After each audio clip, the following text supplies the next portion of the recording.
नए समाज की खोज। तीसरा प्रवचन। जीवन क्रांति का प्रारंभ। भय के साक्षात्कार से। मेरे प्रिय आत्मन्य, नए समाज की खोज इस संबंध में 3 सूत्रों पर मैंने बात की है। आज चौथे सूत्र पर बात करूंगा और पीछे कुछ प्रश्नों के उत्तर।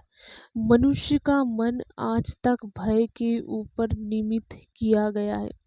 सारी संस्कृति, सारा धर्म, जीवन के सारे मूल्य भय के ऊपर खड़े हुए हैं।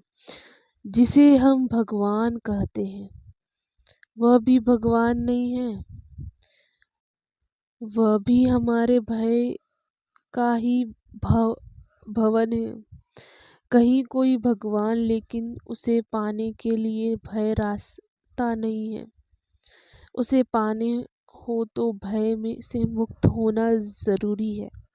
भय जीवन में जहर का असर करता है, विशेष कर देता है, ऐसा विशेष कर देता है, ऐसा विष कर देता है। लेकिन आप तक आदमी को डरना कर अब तक आदमी को डरा कर ही हमने ठीक करने की कोशिश की थी। आदमी तो ठीक नहीं हुआ, सिर्फ डर गया। मैंने सुना है, एक फकीर ने के पास एक औरत अपने बेटे को लेकर गई थी। उसने उस फकीर को कहा कि यह मेरा बेटा मेरी कुछ सुनता ही नहीं है, इसे आप थोड़ा डरा दे कि मेरी सुने लगे और यह आज्ञा का उल्लंघन करता और छोटी छोटी बातों में तर्क वितर्क करता है। आप थोड़ा भयभीत कर दे कि ताकि यह ठीक हो जाए। वह फकीर बहुत अद्भुत आदमी था। जैसे ही उसने यह सुना, वह छलांग लगाकर खड़ा हो गया और जोर से उसके हाथ हिलाया, सिर हिलाया और जोर से चीख मारी। बेटा तो घबरा कर भाग गया।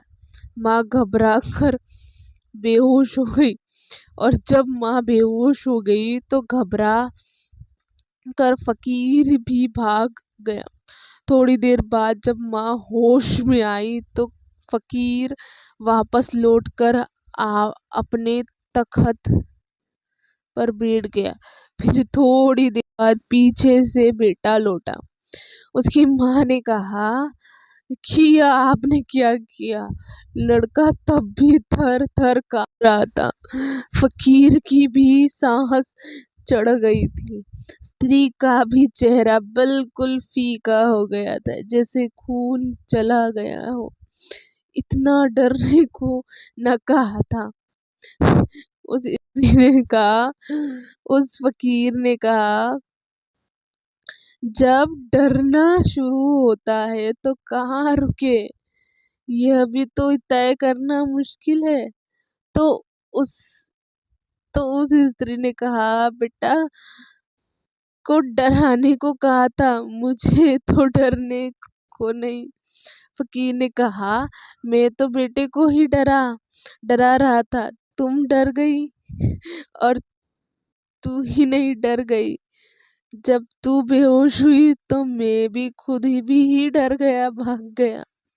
उस फकीर ने कहा, जब भय आता है तो कौन डरेगा और कौन बचेगा, कहना बहुत मुश्किल है। हजारों साल से आदमी को डरा कर ठीक करने की कोशिश चल रही है। उसमें सब डर गए हैं। उसमें वे डर गए हैं जिन्हें डरने का आयोजन किया था। वे भी डर गए हैं जिन्होंने डराया जाने की आग्रह किया था। वे भी डर गए हैं जिन्होंने डरने की व्यवस्था की थी। सब डर गए हैं। ऐसा नहीं है कि साधारण आदमी डर गया है। जिन्हें हम बहुत बड़े बड़े लोग कहते हैं वे भी डरे हुए लोग हैं। हाँ, डर है के रूप थोड़े बहुत भिन्न होंगे, लेकिन हम बहुत निर्मित और बहुत अभ्य लोग कहते हैं। वे भी डरे हुए लोग हैं। उनके डर की दिशा भर बदल जाती है। बहुत संतों ने कहा है कि किसी से मत डरना सिवाय परमात्मा को छोड़कर। लेकिन डर अगर परमात्मा का है तो भी डर है। और ध्यान रहे, किसी से भी डरना, सांप से डरना, बिच्छू से डरना उतना बुरा नहीं है, बुद्धिमनीपूर्व है। लेकिन ईश्वर से डरना तो अत्यधिक मूर्खतापूर्वक है, क्योंकि जिससे हम भयभीत हो जाते हैं उससे हमारा संबंध असंभव हो जाता है। भय कभी संबंधित नहीं बनने देता। संबंध तो बनता है प्रेम, और जहाँ भय है वहाँ प्रेम की कोई संभावना नहीं। जहाँ भय है वहाँ घृणा हो सकती है।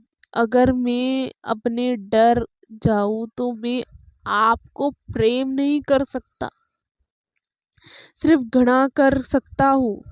हाँ, प्रेम दिखा सकता हूँ, लेकिन भीतर मेरे घृणा होती।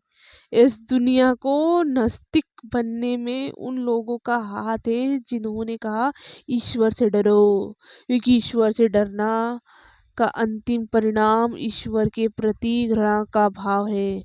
अतः फिर जब घृणा बहुत बढ़ी जाए तो आदमी इनकार कर देगा कि नहीं है ऐसा कोई ईश्वर। जैसे 24 घंटे डरना पड़े, उस ईश्वर को इनकार करना ही पड़ेगा।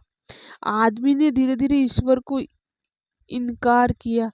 वो उसी के इनकार के पीछे कारण ईश्वर नहीं है। ईश्वर की क्या गलती है कि कोई उसे इनकार करे? नहीं, उनका कारण ईश्वर के साथ जुड़ना हुआ भय है। हमने भय किया ही प्रतिमा बना ली है और भगवान नाम दे दिया। सारा धर्म डर डर रहा है। नरक का भय दिया हुआ है, स्वर्ग के प्रलोभन दिए हुए हैं, पाप का दंड है, पुण्य में के पुरस्कार है। और ध्यान रहे, पुरस्कार भय का ही रूप है। एक आदमी को हम कहते हैं गलती करोगे तो नकर नकर में नरक में जगह मिलेगी। यह भी एक डर है। और यह भी एक डर है कि अगर ठीक ना किया तो स्वर्ग चुक जाएगा। यह भी एक डर है। स्वर्ग है, नरक है, पाप है, पुण्य है, और सब आदमियों को डरा दिया है। तो आत्मा सिकुड़ गई है भय के कारण। आदमी कदम नहीं उठा पाता, जी नहीं पाता, क्योंकि भय इतना है कि जिए कैसे। और ऐसा नहीं है कि डरने वाले न डर गए हो, वे भी डर गए हैं। डर संक्रमण है। अगर मैं आपको डराऊं तो बहुत ज्यादा देर नहीं लगेगी, जबकि मैं खुद भी डर जाऊंगा। क्योंकि जब आप मैं खुद डर जाऊं, क्योंकि जब आप सब में भय संक्रमण हो जाएगा तो मैं बच कर कहाँ जाऊंगा? वह भय मुझ में भी पकड़ जाएगा। साधु संत सब डरे हुए हैं। अभी एक युवा मेरे पास आया और वह बिल्कुल थर थर काँप रहा था। 30 साल उसकी उम्र होगी। वो बिल्कुल थर थर काँप रहा था। मैंने पूछा क्या हुआ? उसने कहा कि मैं सोनगढ़ गया था, कान्ह जी को सुनने गया। वह वह मैंने यह सुना कि अगर यह जन्म चूक गया मनुष्य का तो 84 कोटि योनियों में भटकना पड़ेगा। 3 महीने वहाँ रह रहा हूँ और मुझे बचपन से खजूर से डर लगता है। तो मैंने आपसे यह पूछने आया हूँ कि कहीं मरकर खजूरा तो नहीं होना पड़ेगा। 3 महीने निरंतर सुबह से शाम तक अगर यही सुनना पड़े कि मनुष्य जन्म बहुत दुर्लभ है, बड़ी मुश्किल है, मिलता है, और अगर जरा चूक गए तो 84 कोटि योनियों में भटकना है, फिर कहीं दोबारा मनुष्य जन्म मिलेगा। तो किसी संवेदनशील व्यक्ति के मन में भय घुस जा सकता है, घबराहट बैठी जा सकती है।